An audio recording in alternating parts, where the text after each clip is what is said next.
March 24, 2015, at 9:27 a.m., Germanwings Airbus A322, 211 bound from Barcelona to Dusseldorf, made contact with the Marseille en route control center.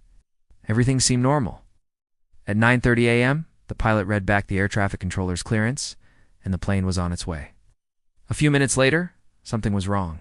Marseille Control noticed the aircraft's altitude was around 30,000 feet and dropping, nearly 2,000 feet lower than its original cruise altitude. Marseille tried to contact the plane and asked what altitude it was cleared for, but received no reply. Over the next minute, they tried 2 more times. Nothing. At 9:34 a.m., Control Center attempted a different frequency, still with no response. For the next 5 minutes, Marseille continued to try and contact the crew, with other aircraft and French air defense systems also attempting to get in touch. Each time there was no response from Germanwings Flight 9525.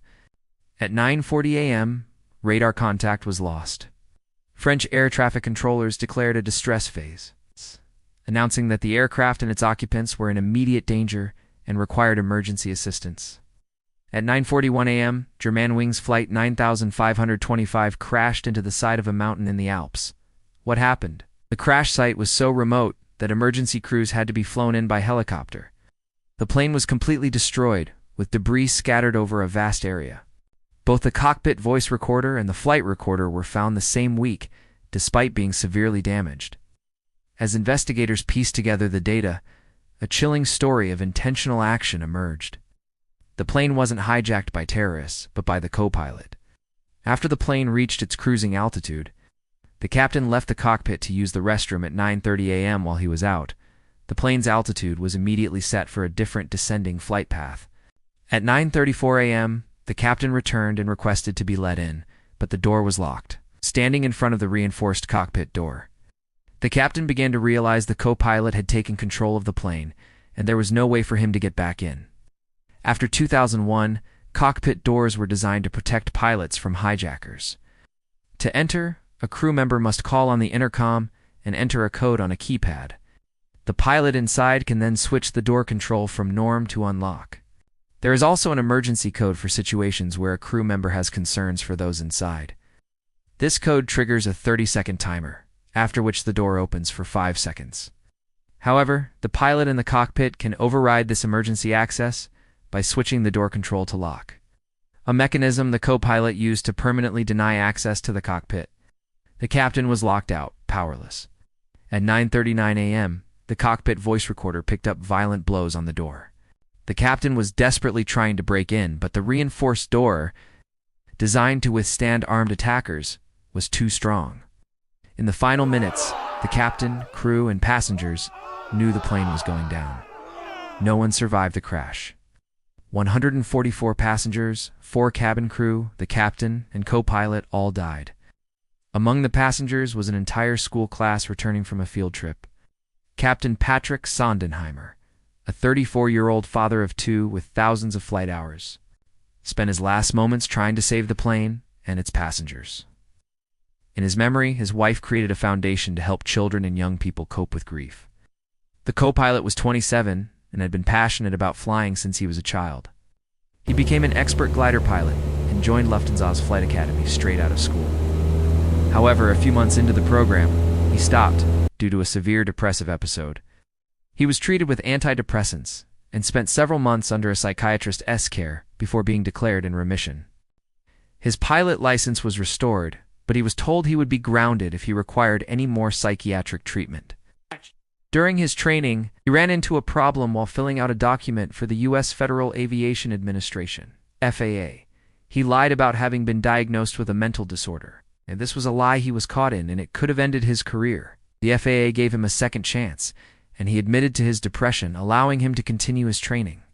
In 2013, he joined Germanwings. A year later, his depression returned. He became convinced he was going blind, visiting multiple specialists each week for symptoms like seeing stars, halos, and flashes of light. His doctors didn't find a physical cause and diagnosed him with hypochondriacal disorder and emergent psychosis. He was urged to seek psychiatric care, but he didn't. In January 2015, he returned to the psychiatrist who had treated him before. He received psychotherapy, and was put on strong antidepressants, all while continuing to fly. From February to March, he received multiple sick notes from different doctors, but he chose not to tell his employer.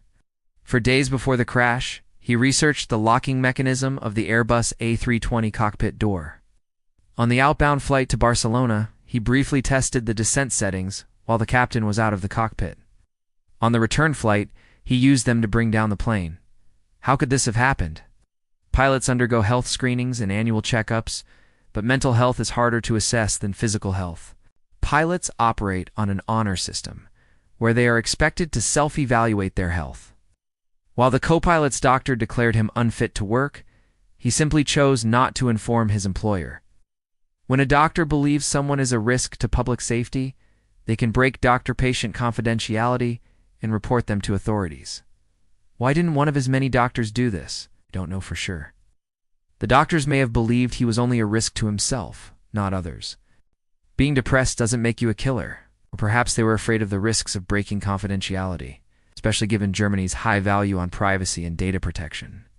Regardless, following the crash, the European Aviation Safety Agency proposed new safety regulations, including increased psychological screening for pilots and a two-person in the cockpit at all times rule, though Lufthansa has since phased this out. In 2015, Germanwings was rebranded to Eurowings, a decision that had been made before the crash. Lufthansa compensated the families of the victims, but the families have faced losses that no amount of money can heal. This type of incident is incredibly rare.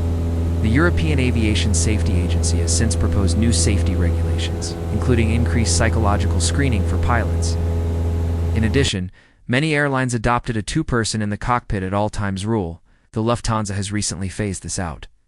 In 2015, Germanwings was rebranded to Eurowings, a decision that was made prior to the crash. Hopefully you found this video informative.